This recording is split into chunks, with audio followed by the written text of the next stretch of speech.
I think in the pre-AI era, maybe we as campaign managers or social media managers, we had a great idea, but we're not designers, so we can't create a creative. We're not coders, we can't create a website. We can't create a video. But now with AI, we can pretty much go from 0 to maybe 70% within a few minutes.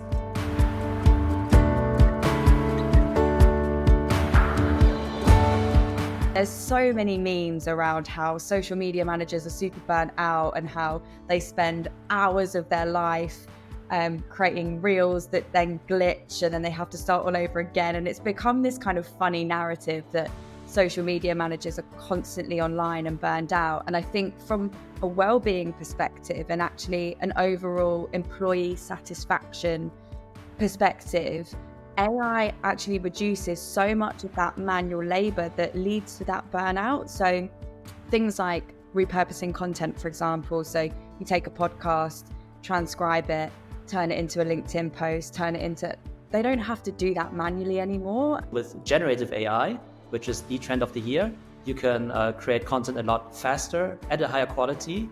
You can create a lot more content. You can localize it, personalize it. You can translate it. You can create all sorts of video. And I think it really enables all sorts of organizations that maybe before generative AI did not have the resources to create 100 videos or to translate them into multiple languages. This was only accessible to the very largest companies, and even they were not able to really create content at scale. So now this is such a big opportunity. It also kind of levels the playing field for everyone because everyone can get into the content game. And when it comes to customer interaction, you have things like, obviously like chatbots. I also think there's a general kind of, in the industry, this, again, kind of narrative that social media managers have to be a jack of all trades. So you see some social media management roles and it's copywriting, graphic design, analytics. And before that felt like a really unreasonable thing to do because how can one person be all of those things? But with things like ChatGPT and various different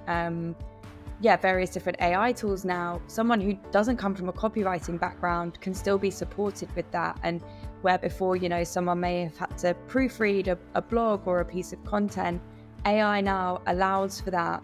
And I think it gives us more opportunity to just play on our strengths and actually work on our skills and work on our creativity and work on the things that's actually going to help the content land and create that connection in the first place.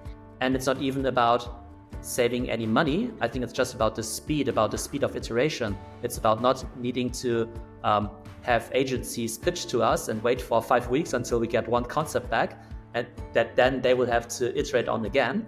But within a few minutes, we can really get a good idea about our creative. A lot of the conversations I've been having is around the fear that AI will take our jobs. And actually the argument that I'm trying to put out there is AI actually enables your creativity.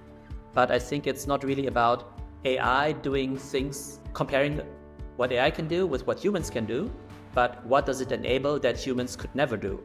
And in my opinion, when it comes to marketing and content, it's really about scaling things. Because yes, if you only need to create one video and you have humans that can spend 100 hours on creating this one video, it's probably going to be better than the AI video. But if you have to create 1,000 assets in multiple languages, it's just not possible. No human operation can really do it. And as has been mentioned a few times already, there is such a demand for content now. And for me, the content that stands out is the content that is really creative, disruptive, and innovative. AI ultimately allows us to be more creative. It gives us that thinking time. It gives social media managers the breathing space to actually ideate and create content that is going to land on feeds because we're no longer having to do the manual stuff in the background that leads to that burnout piece. AI is really about scaling up content and marketing. And when I think about this skill set, I always like this picture of a T-shaped knowledge set, that you have to have some broad knowledge of all the tools. So text generation, image creation, video creation. And then depending on your specialization, you will focus on, data analysis with AI or image generation with AI. So I think we all need to become AI generalists and then also specialize in certain domains of AI toolings and skills. let's not see AI as this big threat. Let's see it as something that's actually just going to be a huge catalyst for creativity, because it's essentially cutting out all the stuff that led to burnout before, or maybe felt a bit more tedious in terms of like the manual and menial tasks that we had to do in the background.